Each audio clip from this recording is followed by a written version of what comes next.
Bismillahirrahmanirrahim. Assalamualaikum warahmatullahi wabarakatuh. Innal hamdalillah nahmaduhu wa nasta'inuhu wa nastaghfiruh wa na'udzu billahi min shururi anfusina wa min sayyiati a'malina. May yahdihillahu fala mudilla lahu wa may yudlil fala hadiya lahu. Asyhadu an la ilaha illallah wahdahu la syarika lah wa asyhadu anna Muhammadan abduhu wa rasuluhu nabiyya ba'd. Allahumma shalli ala Muhammad wa ala alihi washabihi wa man tabi'ahum bi ihsan ila yaumil Bisari sadari wa yassirli amri wa nurudatan min ismi yaqul qawli. Alhamdulillah, disyukur marilah kita panjatkan dari Allah Subhanahu wa taala yang mana pada kesempatan hari ini Allah masih berikan kita nikmat sehingga kita masih dipertemukan di Masjid Al-Ikhlas ini dalam kondisi yang sehat. Sampai hari ini kita masih dipertemukan dengan keadaan baik. Alhamdulillah. Pada kesempatan hari ini di kajian akad pagi ini, insya Allah nanti akan disampaikan oleh Bapak Haji Nur Rahman. Susunan acaranya pada pagi hari ini yang pertama pembukaan, yang kedua kajian oleh Bapak Nur Rahman, dan ketiga lain-lain, dan mungkin nanti akan dengan penutup. Baik Bapak-Bapak, untuk menyingkat waktu karena kajian dimulai pada pukul 6, ini sekarang sudah jam 6:08. Untuk menyingkat waktu, marilah kita buka acara pada pagi hari ini dengan baca basmalah bersama-sama. Bismillahirrahmanirrahim. Untuk selanjutnya kajian akad pagi pada hari ini tanggal 19 September 2021 pada Bapak Nur Rahman, Haji Nur Rahman, waktu dan tempat kami aturkan.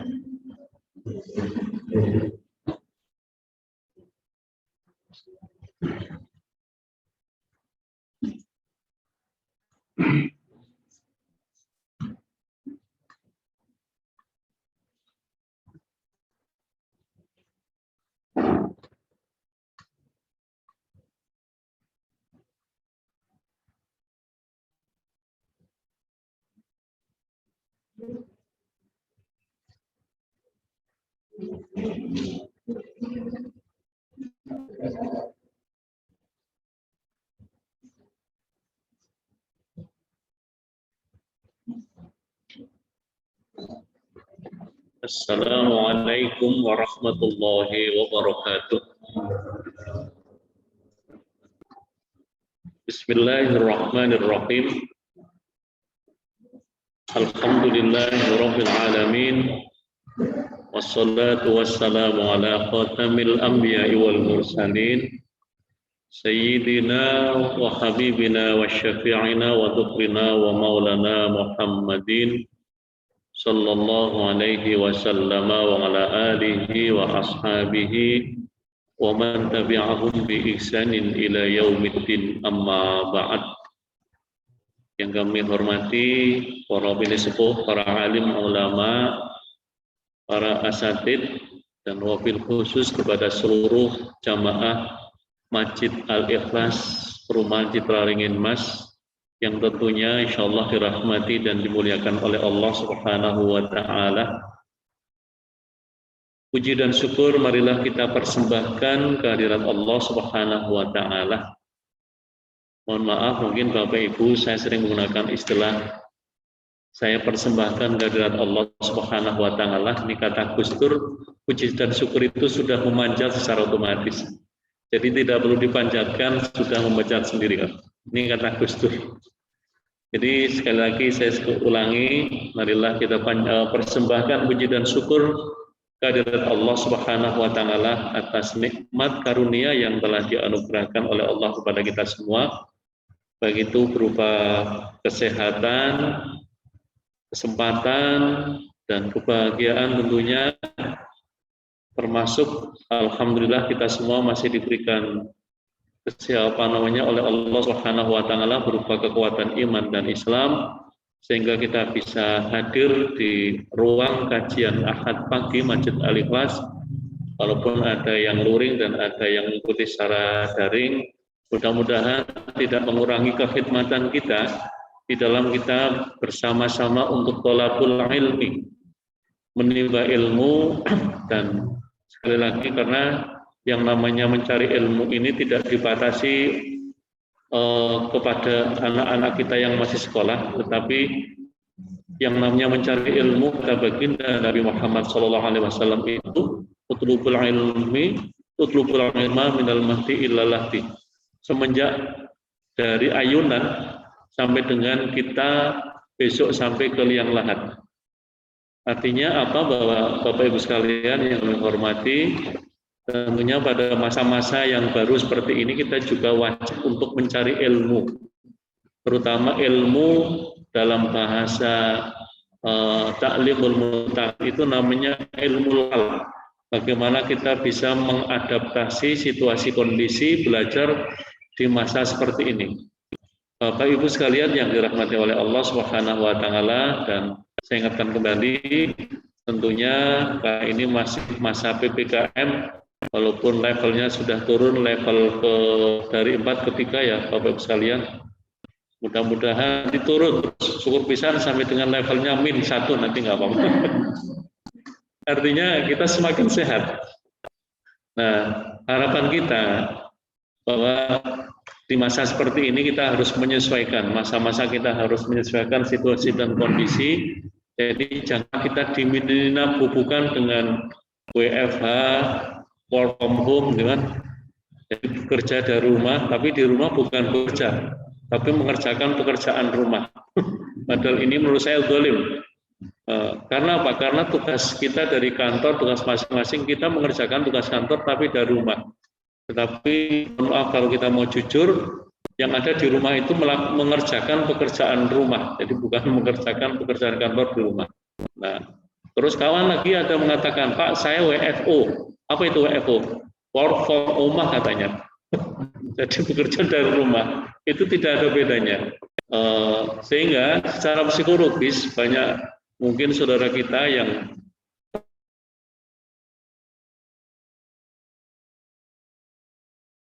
bukan lesit, harus kita mencari nafkah ke pasar juga malas. Padahal ini salah satu kewajiban kita yang harus kita laksanakan, yaitu mencari ma'isyah dalam rangka untuk kita mempertahankan hidup, sehingga kita harus bisa meniti kehidupan ini dengan baik, dan harapan kita nanti mendapatkan akhirat yang sempurna juga. Saya ingat akan salah satu doa yang senantiasa dipanjatkan oleh baginda Nabi Muhammad SAW. Ada doa yang insya Allah ini sangat masyhur dalam sebuah riwayat Imam Muslim, mengatakan Allahumma aslih dinana alladzi huwa ismatu amri. Ya Allah, perbaikanlah agama kami, karena sungguh agama ini menjadi ismatu amri, benteng mengatasi sebagai macam permasalahan. Wa aslih dunyana alladzi, dan perbaikanlah dunia kami, alladzi hiya ma'asyuna, karena sungguh dunia ini sebagai dia untuk mencari ma'isyah kehidupan kita. Jadi Bapak Ibu sekalian yang saya hormati, tidak mungkinlah kita begitu lahir ingin masuk surga begitu saja, nggak mungkin. Kita harus yang namanya mengarungi bahtera kehidupan di dunia ini. Jadi mohon maaf kalau mungkin perlu saya sampaikan, kalau ada orang ingin jihad masuk surga, bunuh diri katanya, dengan mohon maaf kadang-kadang kita melakukan bom bunuh diri, ini bukan ajaran dalam tuntunan agama Islam. Tetapi menurut saya bukan mati, tetapi mati konyol. Karena apa? Karena sungguh Rasulullah SAW mengajarkan kepada kita bagaimana untuk memperbaiki dunianya. Wa aslih dunyana alladzi huwa ma'asyuna. Perbaikilah dunia kami ya Allah, karena dunia ini tempat kami untuk mencari ma'isyah. Ma'isyah itu maknanya di samping bekal hidup di dunia juga bekal di akhirat. Ini yang harus kita pahami bersama. Jadi satu, kita hidup di dunia ini mencari bekal dunia, mencari bekal akhirat, tapi jangan lupa mencari bekal di dunia. Ini jalan apa yang disampaikan oleh Allah Subhanahu wa taala dalam Al-Qur'an, "Wabtaghi fima ataqallahu darul akhirah wala tansa nasibaka minad dunya.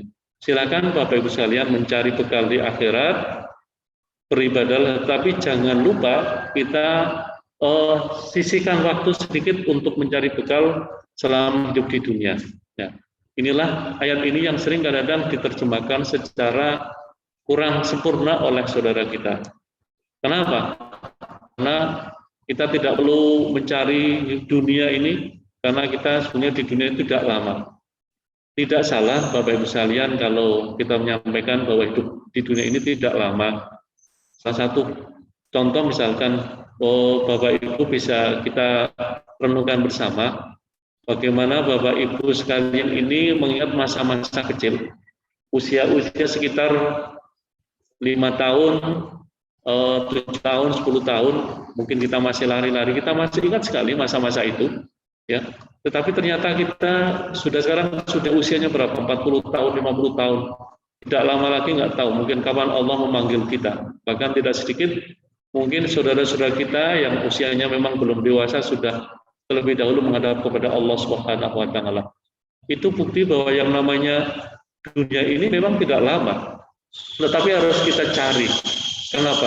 Karena tidak mungkin kita menggapai akhirat tanpa kita mencari dunia dulu. Dengan catatan dunia yang berkah, dunia yang dalam bahasa agama itu adalah halalan thayyiban. Nah, Bapak Ibu sekalian yang dirahmati oleh Allah Subhanahu wa Ta'ala.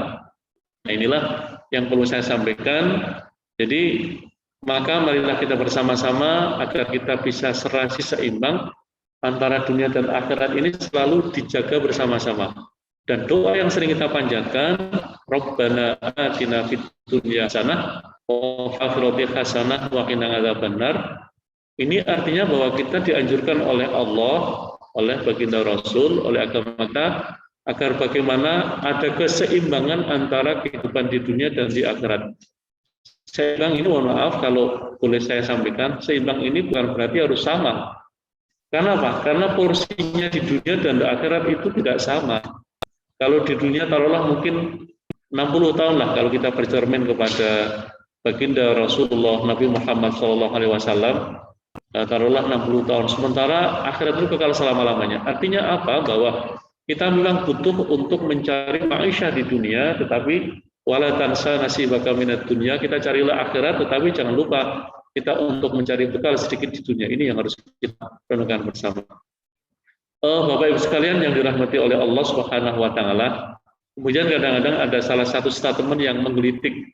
Bagaimana tidak menggelitik? Wah, karena COVID ya ora apa-apa wong mati wis takdir pangeran, ya kan, seperti itu. Tidak salah kalau kita mengatakan seperti itu, tetapi sungguh Allah Subhanahu wa Ta'ala, bahkan baginda Rasulullah SAW ini mengajarkan kita agar bagaimana kita bisa mencari dunia ini dengan baik. Bapak sekalian yang dirahmati oleh Allah Subhanahu wa Ta'ala, yang ketiga adalah wa aslih akhiratana allati, perbaikilah akhirat kami ya Allah, allati wa ma'adi, karena akhirat ini tempat kami kembali. Jadi 3 komponen ini yang memang harus kita renungkan bersama, harus kita raih bersama, bagaimana kita bisa mendapatkan dunia yang baik, bisa memperbaiki agama kita, dan bagaimana bisa memperbaiki akhirat kita, karena ketiganya akan kita lalui. Tidak mungkin kita bisa masuk ke alam akhirat tanpa kita melalui yang namanya alam dunia. Selama-lamanya, karena sungguh umur kita juga tidak lama. Nah, maka idealnya 3 komponen ini yang harus kita renungkan, harus kita cari bersama, yaitu agama yang baik, dunia yang hasanah, dan akhirat yang hasanah. Bahkan doa ini disempurnakan oleh para sahabat, wa ja'al lana, yang jadikanlah hidup kami hayatan ziyadatan fi khair, dan jadikanlah ya Allah hidup kami ini untuk senantiasa menambah dan menambah kebaikan. Nah, jangan sampai ini hidup kita justru tidak menambah kebaikan, tetapi mengurangi kebaikan, yaitu dengan menambah kejelekan. Dan kata selanjutnya, doa ini dilanjutkan dengan waj'al mauta rahatan min kulli syarr, ya Allah, dan jadikanlah kematianku nanti sebagai pemutus mata rantai untuk perbuatan kejelekan. Bapak Ibu sekalian yang dirahmati oleh Allah Subhanahu wa taala, mungkin kita sering bertanya, kalau kita sering mendengar dulu, kenapa ya banyak ulama yang masih muda sudah meninggal, banyak kiai, para pemegang agama, ahli-ahli agama ini umurnya tidak panjang. Karena mungkin mereka sudah dikabulkan doanya oleh Allah Subhanahu wa taala. Khawatir kalau misalkan dalam suatu masa mereka tidak bisa mempertahankan agama ini dengan baik, sehingga solusi mereka ini lebih baik meninggal daripada hidup di dunia. Bapak Ibu jamaah Masjid Al-Ikhlas insyaallah dirahmati oleh Allah Subhanahu wa taala. Ada salah satu pertanyaan sahabat tadi, ya Rasulullah, apakah dunia ini lebih baik daripada alam kubur, atau kubur ini lebih baik daripada dunia? Kemudian dalam sebuah hadis disampaikan oleh baginda Rasulullah Muhammad SAW, ketika dunia ini masih banyak kemaslahatan, masih banyak orang-orang yang mau hadir di majelis taklim, masih banyak yang memakmurkan masjid, maka kata Rasulullah, dunia ini lebih baik daripada alam kubur. Tetapi manakala dunia ini sudah banyak kemaksiatan, kemungkaran, keadilan sudah tidak ditegakkan lagi, kata baginda Rasul, maka alam kubur ini lebih baik daripada dunia. Ini sebuah ungkapan yang sungguh sangat menggelitik di telinga kita.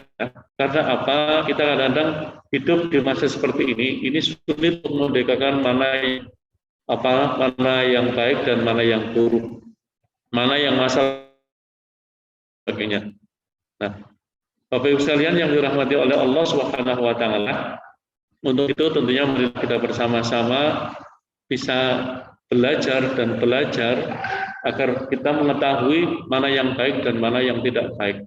Maka dalam konsep seperti ini yang namanya thalabul ilmi, belajar ini menjadi salah satu kewajiban.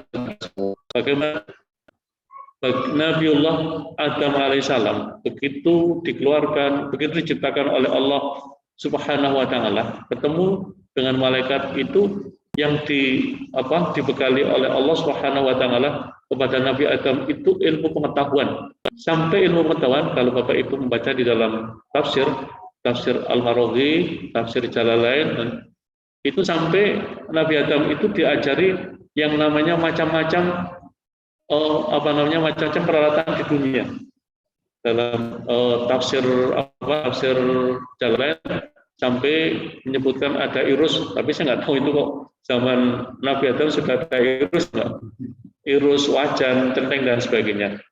Kemudian begitu Nabi Adam alaihissalam mereka menerangkan, menjelaskan terkait dengan macam-macam itu, maka keluarlah yang namanya kentut itu kan. Malaikat bertanya, itu apa ya Allah? Manusia itu aneh, bisa keluar suara seperti itu. Kemudian ternyata baunya Masya Allah, minta ampun katanya. Itulah kentutnya. Malaikat tidak kenal kentut, Bapak sekalian. Jadi kalau dalam ilmu fikih itu kentut itu ada 3-4 macam versi. Pertama itu kentutnya tidak berbunyi, tetapi tidak bau. Saya tidak mengatakan ini kentut yang bagusan, tapi tidak bunyi dan tidak bau. Yang kedua, kentut itu berbunyi tapi tidak bau. Terus yang jadi yang kadang-kadang menjadi kita bikin manggal itu, misalkan di majelis taklim seperti ini, karena majelis taklim itu kan malu ya, menahan kentut, pin kentut, tahu-tahu keluar otomatis. Nah, karena angin dan sepin itu kan keluar. Nah, itu kan. Nah, itu karena Nabi Adam pada saat itu di hadapan malaikat itu, di hadapan Allah seperti itu, dia mukanya jadi merah dan sebagainya. Itu apa? Itu kentut. Masya Allah. Itu sudah diajarkan oleh Allah kepada Nabi Adam, yang kemudian malaikat terharu-haru. Nah, dan ada kentut yang mohon maaf, ini yang luar biasa, tidak ada suaranya tetapi baunya minta ampun. Ini kadang-kadang yang bikin kita semaput seperti ini. Ini sudah ada di zaman Nabi Adam alaihissalam. Jadi begitu Nabi Adam alaihissalam diciptakan, itu kan memang harus mengeluarkan berbagai macam aspek unsur-unsur jasmania dan rohani, sehingga keluar kentut. Malaikat tidak kentut, diajarkan itu semua. Wa 'allama Adam al-asma' kullaha tsumma 'aradahum 'alal malaikah. Ialah kemudian Allah itu mengajarkan kepada Nabi Adam beberapa ilmu, kemudian Nabi Adam itu menginformasikan, memberitahukan kepada malaikat. Nah, karena apa? Karena mohon maaf, Nabi Adam itu, penciptaan Nabi Adam alaihissalam diprotes oleh malaikat. Ya, ini yang sering saya bacakan pada setiap subuh, kadang-kadang saya sering baca pada mungkin setiap minggu pasti saya baca kadang-kadang untuk mengingat bagaimana terciptaannya manusia ini. Jadi Masya Allah, kita diciptakan oleh Allah menjadi makhluk bernama manusia, itu diprotes oleh malaikat. Ya Allah, kenapa ciptakan makhluk bernama manusia, padahal mereka di muka bumi membuat kerusakan, membuat keonaran. Nah, seperti itu. Kemudian Allah memberikan ilmu pengetahuan. Kemudian inilah Nabi Adam memberikan informasi kepada malaikat. Kemudian sujudlah malaikat. Masya Allah, luar biasa Allah menciptakan makhluk yang bernama manusia. Jadi perbedaan antara makhluk yang bernama manusia dengan malaikat. Manusia ini diberikan yang namanya akal, hati, dan juga yang namanya nafsu. Maka karena manusia diciptakan oleh Allah berupa akal, pikiran, kemudian hati, nurani, dan nafsu, maka yang diharapkan oleh Allah Subhanahu wa Ta'ala bisa mengkolaborasikan antara akal, pikiran, dan nafsu. Insya Allah kalau kita bisa mengkolaborasikan antara akal, pikiran, kemudian ilmu pengetahuan dengan nafsu, ini insya Allah akan menjadi orang yang mutakin. Bagaimana tidak? Dengan nafsu, mohon maaf, nafsu jangan kemudian dianggap nafsu ini jelek. Jadi dalam konteks psikologi agama itu nafsu ada 3 macam. Pertama adalah nafsul lawamah, nafsu jelek, nafsu syaitoniah. Nafsu syaitoniah emang nafsu yang itu senantiasa untuk mengeluarkan hal-hal yang jelek. Misalkan tetangga punya barang baru, beli kulkas, wah kita dengki, iri, kemudian main kemana-mana, tetangga saya beli kulkas, tahu nggak? Itu kan ngunuyul katanya. Nah, itu sudah nafsu syaitan ya, nafsu yang mengarah kepada kita untuk berbuat memfitnah tetangga dan sebagainya. Yang kedua adalah nafsu bahimiyah, nafsu kebinatangan. Jangan dikira kita tidak punya nafsu binatang, nafsu ingin menguasai, nafsu dan macam-macam. Nah, kalau kita kolaborasikan antara ketiga nafsu itu, jadi kita untuk menangkal nafsu syaitannya, nafsu kebinatangan seperti nafsu biologi dan sebagainya, itu nafsu binatang. Karena pada dasarnya manusia diciptakan itu tidak punya nafsu seperti binatang. Nabi Adam pada saat diciptakan oleh Allah di surga itu bingung, karena bingungnya kemudian Allah berikan nafsu yang namanya nafsu seperti binatang, nafsu biologis dan sebagainya. Kemudian minta, ya Allah agar kami diberikan teman. Kemudian Allah menciptakan makhluk yang bernama Hawa dari tulang rusuknya. Nah, kemudian Allah ciptakan makhluk yang bernama Hawa. Setelah jadi, malaikat Nabi Adam itu sudah tidak tahan lagi, ingin merangkulnya. Kemudian sama malaikat, mohon maaf Adam, ini haram hukumnya bagi kamu. Loh, apa fungsinya ya Allah? Ada halal manakala kamu sudah melakukan akad nikah. Ini akad nikah pertama kali yang dilakukan oleh makhluk yang bernama manusia. Penghulunya siapa? Malaikat Jibril. Dan maharnya apa? Ternyata dalam riwayat disebutkan bahwa maharnya adalah sholawat kepada baginda Nabi Muhammad SAW. Yang pada masa itu belum ada nama-nama Muhammad. Maharnya berupa sholawat kepada baginda Nabi Muhammad SAW. Itu artinya apa? Dalam riwayat dalam sebuah riwayat dalam tafsir Al-Maroki disebutkan bahwa rohnya Nabi Muhammad sudah diciptakan lebih awal daripada Nabi Adam alaihissalam. Nah, ini sholawat kepada baginda Nabi ini sebagai mahar pertama terjadi akad nikah antara Nabi Adam dengan Hawa. Sudah, setelah itu honeymoon di surga. Tetapi yang namanya manusia ini tidak pernah ada puasnya. Di surga sudah ada kenikmatan seperti istana. Apa-apa sudah dicukupkan oleh Allah Subhanahu wa taala. Akan tetapi ada salah satu yang menjadi larangan, yaitu buah khuldi. Buah khuldi. Jadi buah khuldi ini salah satu larangan. Karena apa? Allah tidak mungkin menciptakan makhluk itu begitu saja tanpa ada rambu-rambu. Ini untuk sebagai ujian.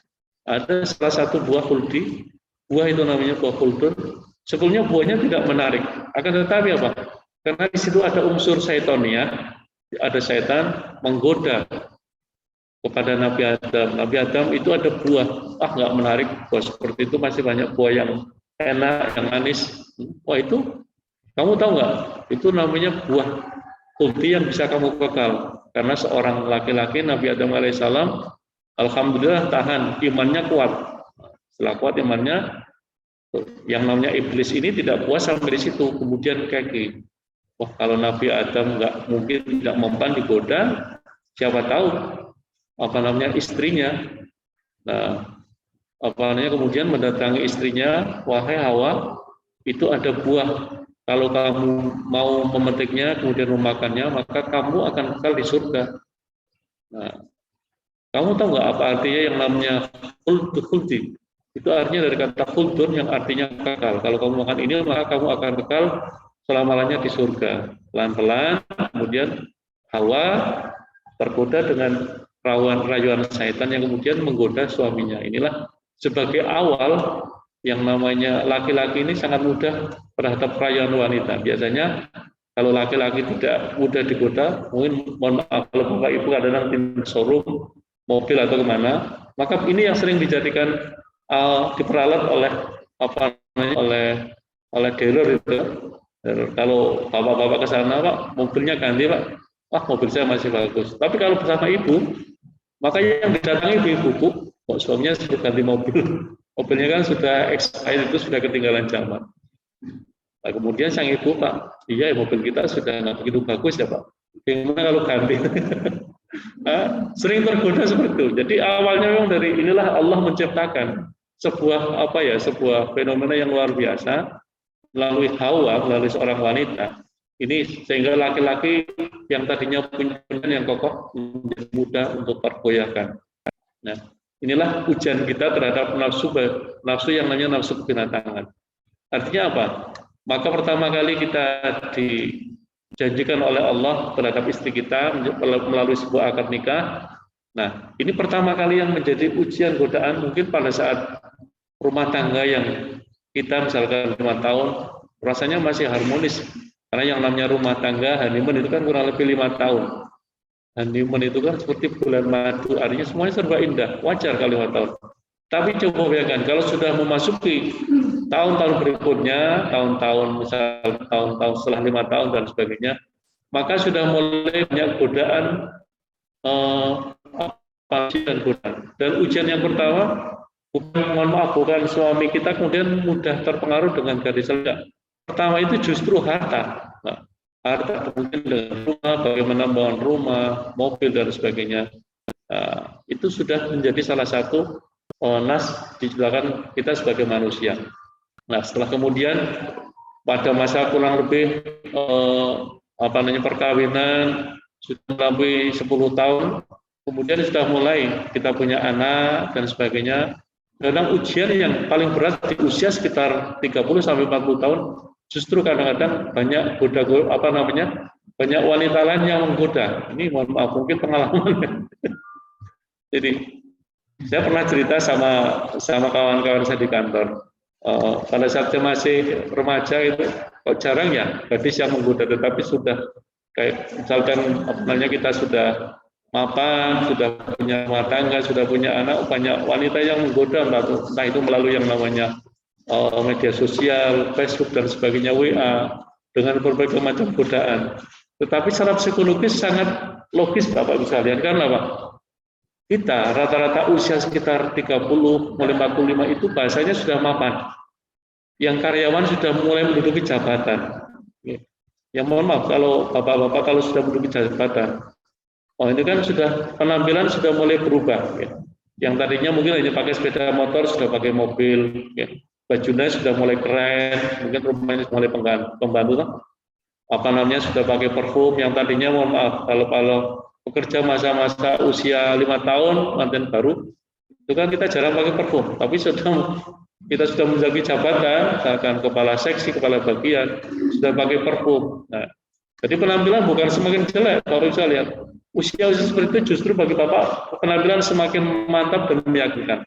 Maka banyak wanita-wanita yang tergoda dengan usia laki-laki seusia itu. Nah, ini ujian di dalam rumah tangga. Nah, begitu masuk masa-masa akhir, ujian itu makin berat dan macam-macam.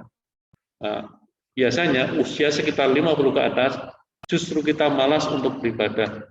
Dengan cara apa? Karena kita kebanyakan ingin melestarikan dunia. Nah, ujian yang diberikan oleh Allah kepada kita itu seperti itu. Maka banyak ujian yang Allah berikan kepada kita. 3 unsur itu adalah ujian yang bernama nafsu syaitaniyah, bahimiyah, dan yang terakhir yang paling baik adalah nafsul mutmainnah. Artinya apa? Dengan nafsul mutmainnah kita bisa istiqomah di dalam melaksanakan ibadah. Nah, mohon maaf Bapak sekalian, kalau saya cermati masa pandemi seperti ini merupakan ujian kita. Salah satu contoh, rata-rata usia kita yang menghuni di perumahan ini kan usianya sudah taruhlah 30 atau 40 tahun ke atas lah, 50 dan sebagainya. Ujian pada masa itu adalah ujian tentang keistiqomahan di dalam menjalankan agama. Maka dengan adanya pandemi ini banyak alasan. Tidak usah ke masjid karena masa pandemi. Padahal mohon maaf, takmir masjid sudah menyiapkan yang namanya protokol kesehatan, yang namanya termogan, bahkan tidak kurangnya, saya mohon maaf, hand sanitizer sudah banyak di mana-mana pintu, masker bahkan sudah disiapkan. Tapi mohon maaf, orang kalau untuk datang ke masjid, mengikuti majelis taklim, ini semakin berat dengan alasan apa? Pandemi COVID-19. Masya Allah. Saya jadi ingat salah satu teman dulu dari pimpinan Muhammadiyah, Pak Syafi'i Ma'arif, mengatakan bahwa di akhir zaman ini akan ada yang namanya Dajjal. Dan Dajjal itu kalau kita baca di salah satu tafsir itu adalah makhluk yang mata kanannya ini buta sebelah, kemudian membawa 2 mangkok. Mangkok yang kanan itu kelihatannya adalah api, dan yang kiri itu air. Yang kelihatannya air itu adalah api, dan yang kelihatannya api itu adalah air. Jadi saya bukan berarti kemudian saya itu membenarkan 100%, tapi kemudian saya itu meraba-raba, kemudian menganalisa, kok rasa-rasanya benar apa yang disampaikan oleh Al-Ustadz dulu pimpinan Muhammadiyah Syafi'i Ma'arif, mengatakan bahwa itu sebenarnya bukan sekedar manusia biasa, tetapi situasi dan kondisi di mana nanti pada masa-masa akhir zaman ini kebijakan ini sudah berubah. Berubahnya apa? Kebenaran itu sudah tidak tampak lagi. Karena apa? Mata kanannya sudah tertutup, buta. Jadi yang kelihatan itu hanya kejelekan. Nah, seperti kita ke masjid, alasannya pandemi dan sebagainya. Kemudian apa? Yang tangan kanan membawa mangkok, katanya api itu sungguhnya air. Jadi kebijakan-kebijakan yang baik ini kadang-kadang ditentang. Apalagi pada awalnya itu kan masjid dilarang dan sebagainya dilarang. Sementara ada pasar, swalayan dibuka dan sebagainya. Ini kan seolah-olah ada semacam pertentangan. Walau alam masalah benar dan tidaknya, tetapi hal itu seolah-olah kok ada semacam kemiripan. Kemudian yang jadi pertanyaan, apakah ini memang sudah masa-masa akhir? Nah, Bapak-Ibu sekalian, kita bayangkan sekarang yang membuat atau yang menciptakan, walau alam masalah benar dan tidaknya, ini kan virus ini berasal dari Cina, yang notabene adalah negara komunis. Mereka tidak mengenal yang namanya agama. Mereka sebarkan, maka untuk alasan itu kemudian seolah-olah kita orang beragama menjadi salah satu, menjadi dibatasi dan sebagainya. Nah, apakah kemudian setelah kita di rumah, mohon maaf, kita di rumah bisa sholat berjamaah? Di rumah itu belum tentu sholat berjamaah, kadang sholat sendiri-sendiri. Coba Bapak Ibu perhatikan, tanyalah kalau mau survei ke rumah, apakah kalau sholat di rumah itu bisa berjamaah? Belum tentu. Nah, ini Memang yang namanya masjid ini menjadi salah satu media ukhuwah Islamiyah dan meningkatkan keimanan ketakwaan kita kepada Allah Subhanahu wa taala. Dan terus terang saya jujur sekalian, kalau saya sholat di rumah, mohon maaf karena kan terpaksa tidak harus ke masjid. Itu untuk melaksanakan sholat qobliyah ba'diyah beratnya minta ampun. Tetapi kalau kita di masjid, Masya Allah luar biasa. Kita kadang bahkan sholat qobliyah bisa 2 kali, minimal sholat ba'diyah, qobliyah dan ba'diyah dilaksanakan. Tapi kalau kita sholat di rumah, kadang-kadang sholat ini ya pas-pasan sholat wajib saja. Dan doanya tidak sepanjang izin walau alam. Tapi inilah salah satu memang keistimewaan yang namanya fadilatul masjid. Nah, karena memang masjid ini tempatnya turunnya rahmat kasih Allah, keberkahan Allah. Maka melalui pandemi ini seolah-olah kita melalui kebijakan ini seolah kita dibatasi ke masjid. Nah, ini karena apa? Jadi dengan adanya ini kok seolah-olah rahmat Allah ini jauh dari kita. Ini yang mungkin menjadi renungan kita bersama. Apakah ini kebijakan yang memang benar? Ini merupakan salah satu kebijakan Dajjal atau memang Allah alam ini. Tapi inilah yang terjadi seperti ini. Maka marilah kita bersama-sama melalui kebijakan atau musyawarah Majelis Syuro Masjid Ali Kelas ini, kita ingin mengalihkan roh masjid ini seperti semula. Artinya marilah kita sekuyung bersama kegiatan ini dalam rangka untuk mengalihkan roh masjid kita ini sebagai satu media untuk kita kembali mendekatkan diri kita kepada Allah Subhanahu wa taala. Kalau toh mungkin masih ada Covid, marilah kita berdoa kepada Allah agar Covid ini segera pergi dari sini ke begitu. Dan kalau untuk ada jamaah kita yang mungkin sedang melaksanakan isoman, semoga diberikan kesembuhan. Dan tentunya kita tetap menjaga protokol kesehatan agar tentunya kita terjaga, jangan menjadi fitnah. Wah, masjid ini tempat penyebaran COVID-19. Ini yang kadang-kadang menjadi memprovokatif kita, karena mungkin ada salah satu masjid jamaah kita yang kena COVID, terkesan bahwa masjid ini menjadi tempat penyebaran COVID-19. Ini yang adalah, mohon maaf, saya tidak selalu setuju dan tidak harus pendapat. Nah, untuk itu marilah kita sambut apa yang menjadi salah satu hasil musyawarah Majelis Syuro Masjid Al-Ikhlas ini untuk mengembalikan roh masjid ini satu sebagai tempat peribadahan kita kepada Allah Subhanahu wa taala. Yang kedua sebagai tempat media silaturahim. Kalau saya tidak ke masjid, mungkin tidak kenal dengan Pak RT, apalagi beliau itu kalau lewat saya kenceng, mana mungkin kalau kita ke masjid kemudian Pak Nur nyapain, nggak mungkin. Tapi media masjid ini, Masya Allah, menjadi media silaturahim yang tadinya mungkin tidak kenal melalui sini, ini menjadi media silaturahim. Dan kita tahu hikmahnya silaturahim ini sangat luar biasa. Jadi barang siapa yang ingin dipanjang umurnya, perbanyaklah silaturahim. Barang siapa yang ingin ditambah rezekinya, perbanyaklah silaturahim. Kecil sebetulnya konsepnya. Salah satu contoh misalkan kita silaturahim, konsep silaturahim ini yang kemudian diterjemahkan dalam konsep silaturahim pada bulan Syawal. Orang Jawa kalau yang namanya Syawal pasti menyiapkan yang namanya menu makanan, entah itu ketupat, opor dan sebagainya. Kita silaturahim pasti disyukur dengan yang namanya menu, opor, ketupat dan sebagainya. Ini simbol bahwa silaturahim ini memang mendatangkan rezeki, simbol. Kemudian implementasinya dengan silaturahim ini ternyata kita punya relasi. Coba beliau Pak Bambang di relasi ke hotel kemana-mana itu. Dengan silaturahim pasti banyak relasi, kemudian dengan itu kemudian bisnis kita, usaha kita menjadi semakin jaya. Masya Allah semuanya konsep di dalam agama Islam. Maka Bapak sekalian yang dirahmati oleh Allah Subhanahu wa taala, benar apa yang doa yang kemudian tadi disampaikan oleh baginda Rasul. Jadi jadikanlah bahwa hidup kami ini sebagai media untuk menambah kebaikan, bertambah dan menambah.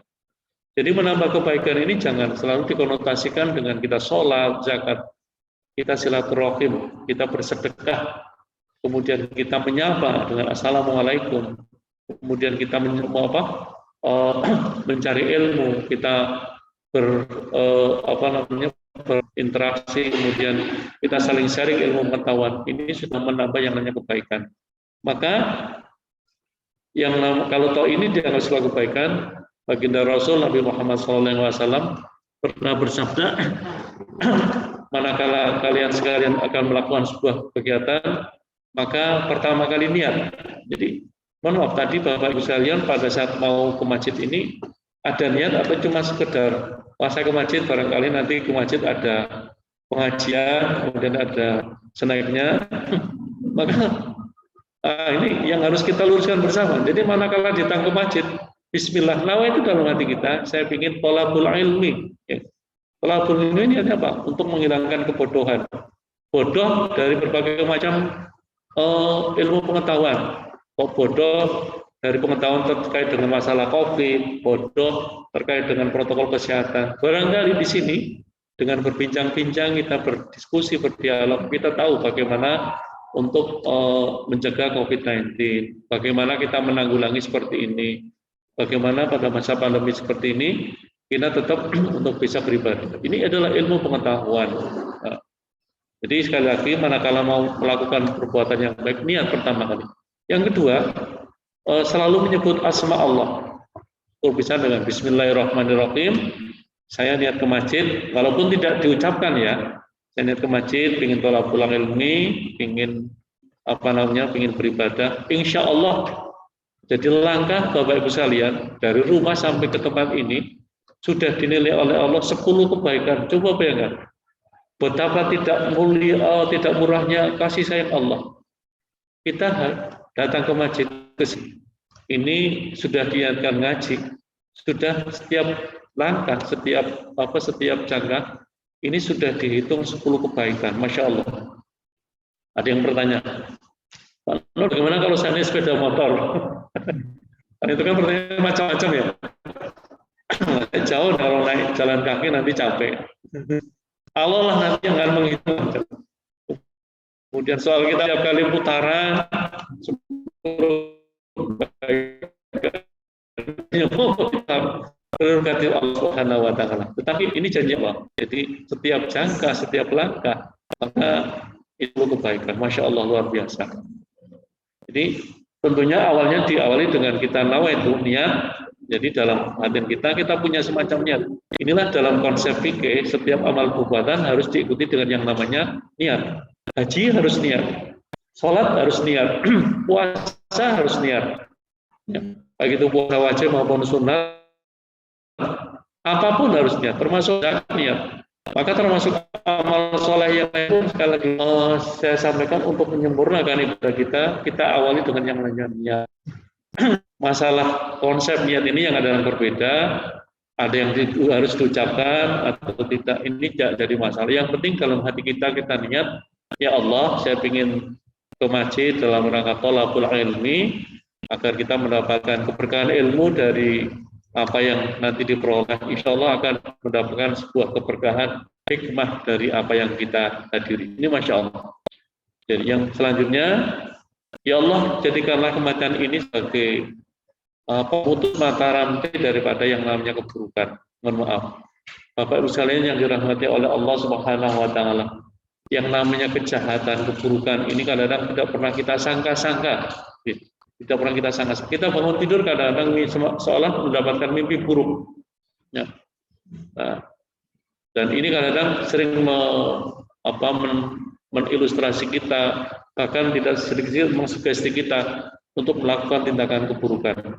Ya. Salah satu contoh, saya punya pengalaman yang mungkin ini salah satu anggota keluarga saya walaupun bukan langsung. Jadi bangun tidur, inilah memang orang kalau mensugesti itu dalam kondisi setengah sadar dan tidak. Biasa banget sekarang kalau tidur itu selalu bawa HP. Begitu HP berbunyi, berdering, langsung terbangun. Dan mereka belum sholat zuhur, itu sudah waktu zuhur, sudah jam 1:30, belum sholat zuhur, ada HP bunyi, ini langsung bangun. HP ternyata lebih jos, lebih mandi membangunkan orang tidur daripada azan di masjid ini. Setelah bangun, Mas, saudara mendapatkan hadiah sepeda motor karena langsung ada mendapatkan hadiah sepeda motor, langsung terbangun, ganti baju, ada sholat zuhur. Akhirnya apa? Terhipnotis, dipandu secara tidak langsung. Yang intinya apa? Mereka harus mengirim transfer pulsa sejumlah 2.500.000. Saya pikir untuk apa itu ya? Tapi itulah, mungkin kalau toh tidak terkendali, mungkin mereka akan terhipnotis lebih daripada itu, atau mungkin hal-hal yang lain yang lebih buruk itu akan benar. Saya bayangkan, kalau coba bangun tidur kemudian sholat dulu, mungkin Allah memberikan hidayah. Ini Masya Allah. Maka kalau toh dalam kondisi tidur, maka tuntunan dalam agama sebelum tidur kita juga disunatkan untuk membaca doa. Bismikallahumma ahya wa bismika amut.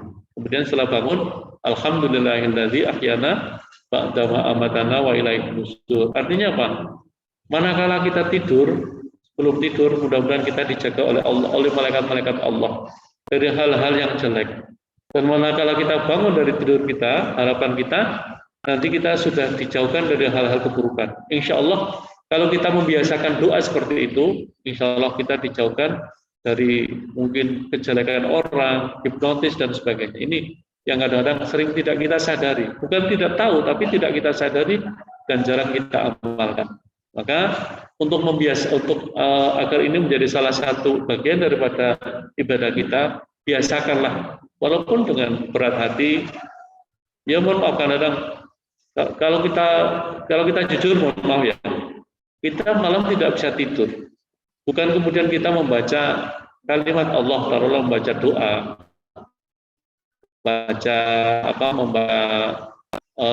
misalkan falak bin nas atau yang lain. Jadi kalau kita tidak tidur, yang pertama kali solusi itu HP. Sekarang HP, kemudian WA-an sama mungkin kawan di mana, baru tertidur. Wah, ini tertidur. Tapi kenapa tidak kita mencari solusi mendekatkan diri kepada Allah Sang Pencipta? Kenapa? Karena dalam kondisi kita mau tidur, kita sudah berhadapan dengan HP, mungkin karena chattingan dan sebagainya, online dan sebagainya, jiwa kita bisa terhipnotis. Berbeda manakala kita sebelum tidur, mohon maaf, kita berzikir kepada Allah, dan kemudian kita bangun, pastilah kita akan selama tidur, nafas kita, gerak kita dipandu oleh malaikat-malaikat Allah. Ini yang tidak kita sadari bersama. Oleh karena itu, Bapak sekalian yang dirahmati oleh Allah Subhanahu wa Ta'ala, doa ini marilah kita untuk bersama-sama kita kita panjatkan kepada Allah, yaitu Allahumma aslih dinana alladhi huwa isu amri wa aslih dinana alladhi wa aslih dunyana alladhi huwa ma'ashi wa aslih akhiratana alladhi allati ya ma'ad wa jangal hayatan ziyadatan fi khair wa jangal mautan rohatan min kulli syarr. Kalau toh tidak bisa bahasa Arabnya, bolehlah berdoa secara bahasa kita. Ya Allah, jadikanlah, perbaikilah agama kami, karena dengan agama insya Allah akan menjadi menjadi tameng perisai, menjadi solusi dari berbagai macam penyelesaian dari berbagai macam solusi. Dan jadikanlah, perbaikilah dunia kami, karena sungguh dunia kami tempat kami untuk mencari ma'isyah. Dan jadikanlah, perbaikilah akhirat kami ya Allah, karena sungguh akhirat nanti yang akan menjadi tempat kami kembali. Dan jadikanlah hidup kami untuk senantiasa menambah kebaikan dan kebaikan. Karena doa ini menjadi salah satu ruh ibad, maka kita biasakan setiap satu ini untuk senantiasa berdoa. Walaupun tidak selalu dengan bahasa Arab, dengan bahasa yang kita maksud, dengan bahasa kita, insya Allah Allah Maha mengetahui, Allah Maha pengasih dan Maha penyayang selama hambanya mau memohon kepada Allah Subhanahu wa Ta'ala. Bapak Ibu sekalian yang dirahmati oleh Allah Subhanahu wa Ta'ala, pada penghujung kajian Ahad pagi ini, tentunya kami mengajak kepada seluruh jamaah Masjid Al-Ikhlas, marilah kita bersama-sama untuk memperbaiki sisa-sisa usia kita, terutama di masa pandemi COVID-19 ini. Jangan tinggalkan yang namanya agama, karena sungguh sangat rugi kalau kita meninggalkan dunia ini tanpa yang namanya bekal agama. Marilah kita berbagi bersama dan kita jadikan masjid yang kita cintai ini sebagai media untuk senantiasa menambah kebaikan, bersilaturahim, bermusyawarah, dan dalam rangka untuk menyelesaikan berbagai macam permasalahan, baik itu masalah-masalah ukhrawi, termasuk masalah-masalah lingkungan kita, dalam rangka untuk menambah kebaikan dan kebaikan. Dan sekali lagi, saya kalau mengajak kepada seluruh jamaah Masjid Al-Ikhlas ini, marilah kita kembalikan roh masjid yang kita cintai ini. Kita jadikanlah masjid kita cintai ini jangan seperti kemudian rumah lama yang kemudian dihuni oleh hantu, dan jangan sia-siakan ini sisa hidup kita, karena kita tidak tahu kita akan dipanggil oleh Allah Subhanahu wa Ta'ala. Tentunya kita berharap hidup kita ini menjadi media untuk bisa menambahkan, walaupun dengan kemampuan kita. Jangan orang berbuat baik ini harus ahli agama dulu, tidak. Yang penting kita punya niat untuk berbuat baik. Insya Allah Allah membuka yang hanya pintu rahmat dan kasih sayangnya. Untuk itu, karena kita mohon maaf masih masa PPKM, mungkin pandemi juga belum berakhir. Jangan lupa kita untuk senantiasa berdoa, bermunajat kepada Allah Subhanahu wa Ta'ala. Karena insya Allah dengan doanya orang banyak ini, mudah-mudahan Allah mendengarkan kita semua. Dan ini yang mohon maaf, saya belum bisa untuk berhenti dari Kunut Nazilah karena setiap subuh, mohon maaf, saya selalu menggunakan Kunut Nazilah karena saya anggap ini masih masa pandemi, masa PPKM, sehingga mohon maaf Kunut Nazilah barangkali perlu saya lestarikan. Harapan kita nanti dengan doa diamini oleh seluruh jamaah ini semoga wabah ini akan segera berakhir, berlalu. Dan yang selanjutnya, marilah kita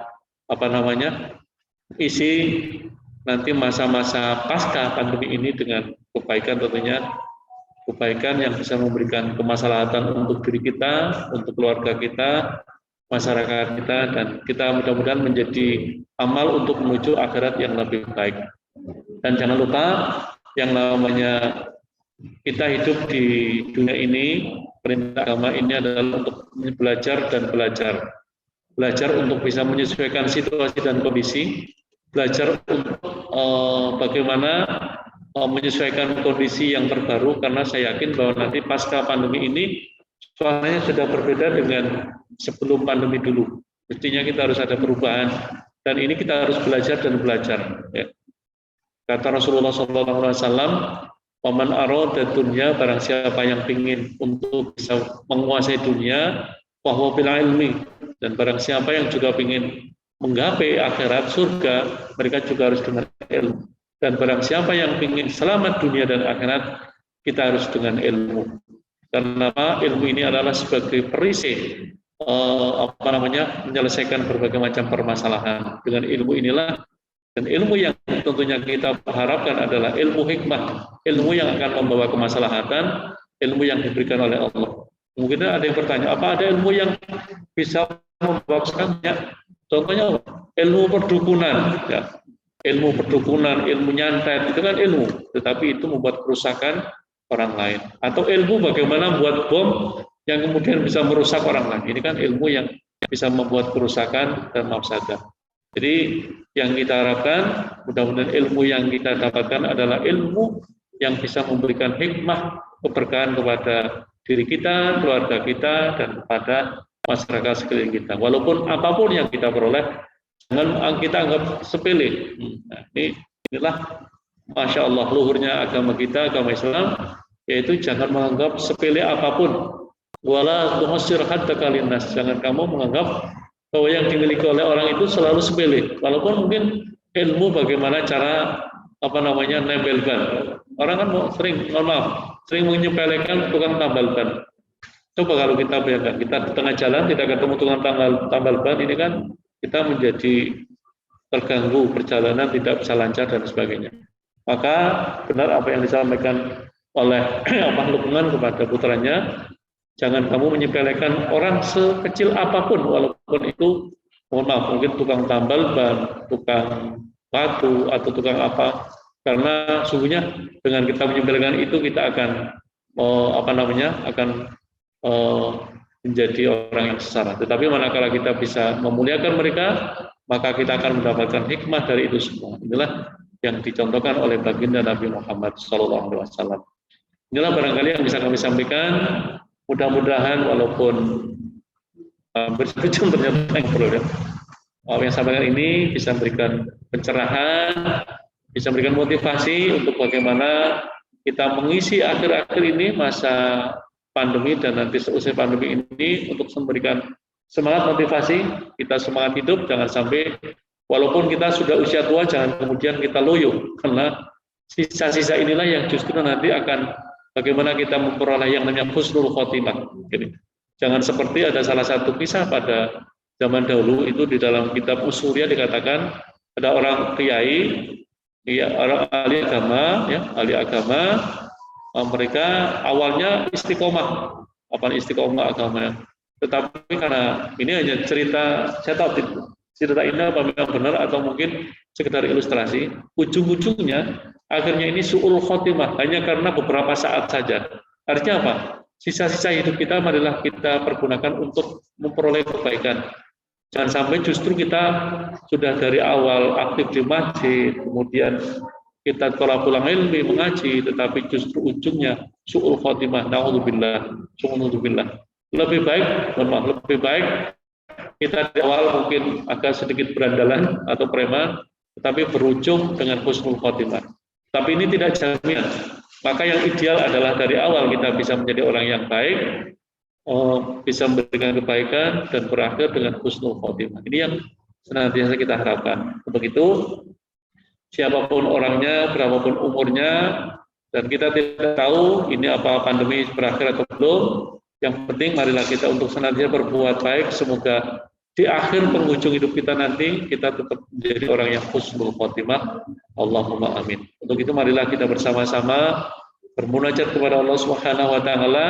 Semoga hidup kita menjadi hidup yang penuh arti dan makna, bisa menambah kebaikan, dan kita bisa semakin mendekatkan diri kepada Sang Pencipta. Semoga agama kita diperbaiki oleh Allah, dunia kita, hidup kita menjadi lebih baik, lebih sejahtera, dan harapan kita bisa masuk ke surga yang telah dijanjikan oleh Allah Subhanahu wa taala.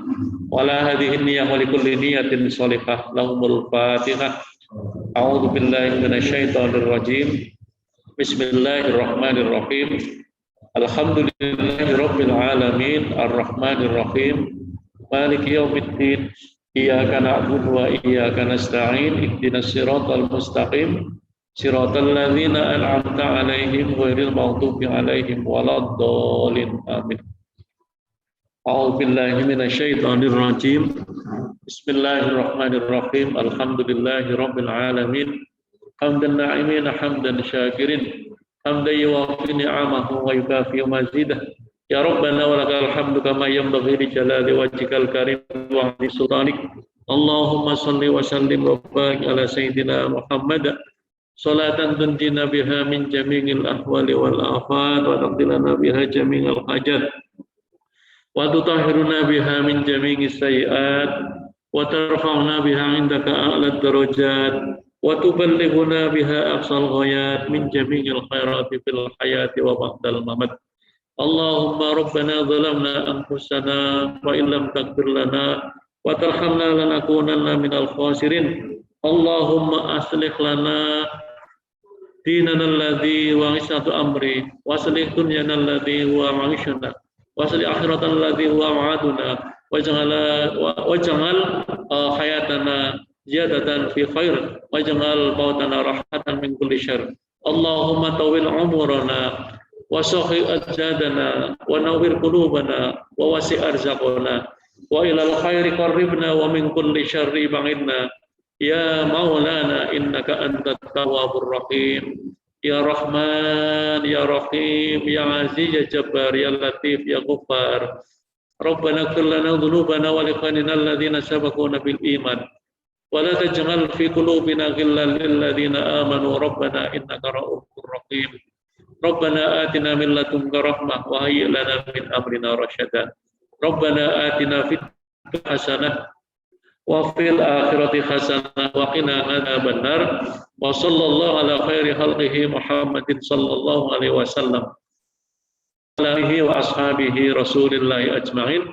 Subhana rabbika rabbil izzati amma yasifun, wassalamun alal mursalin, walhamdulillahi rabbil alamin. Al-Fatihah. Bismillahirrahmanirrahim.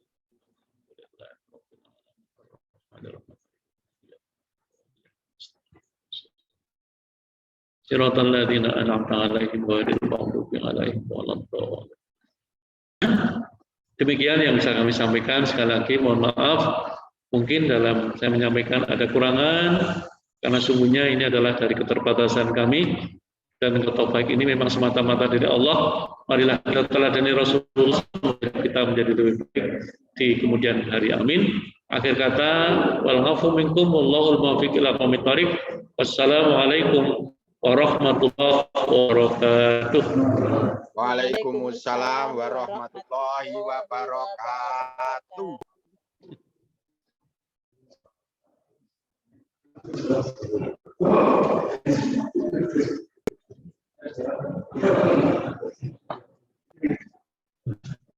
Demikian tadi ceramah yang disampaikan oleh Bapak Nur Rahman. Semoga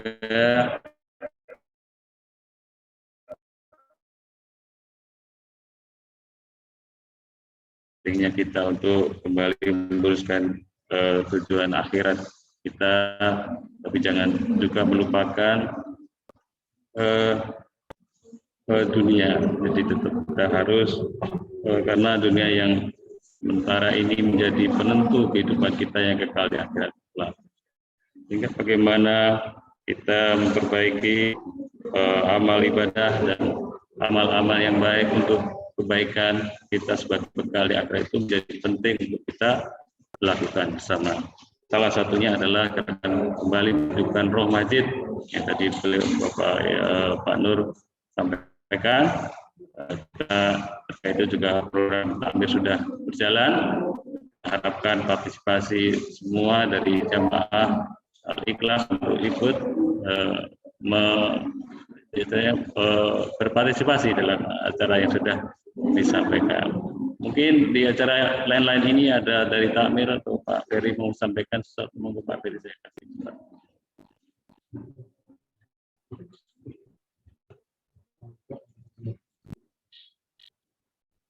Baik, Assalamualaikum warahmatullahi wabarakatuh.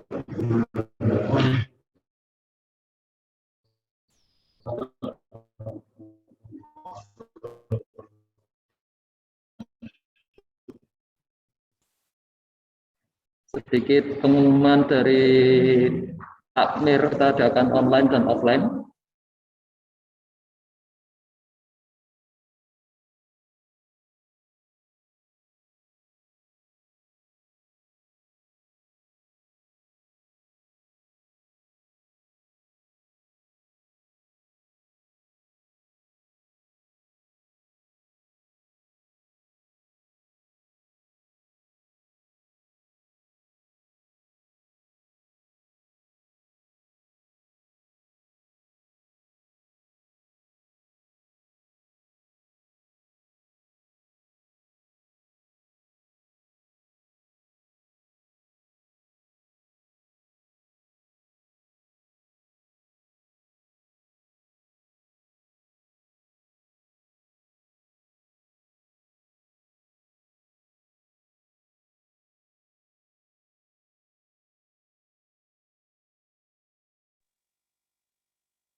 Halo?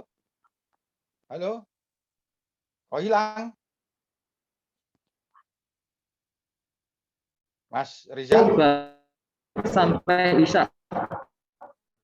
Kemudian hari Kamis, pada maghrib sampai Isya. Insya Allah ini sudah rutin juga. membaca surat Yasin, dan kemarin ada masukan kalau kemudian sekalian diselang-seling dengan membaca surat Al-Kahfi seperti apa. Nah, nanti majelis surat nanti apapun yang kemudian akan kita lakukan diputuskan di agenda majelis surat tersebut. Sehingga kami harapkan partisipasi Bapak Ibu. Insya Allah apapun yang kemudian dilakukan, termasuk ngaji rutin tiap Ahad pagi, setiap bulannya itu akan kita putuskan langkah-langkah sesuai dengan situasi dan kondisi dan diputuskan di majelis suro. Mungkin itu saja yang kemudian bisa kami sampaikan selaku takmir. Untuk selanjutnya nanti akan kita bicarakan di grup Muslim, warga Muslim. Sekian, wassalamualaikum warahmatullahi wabarakatuh.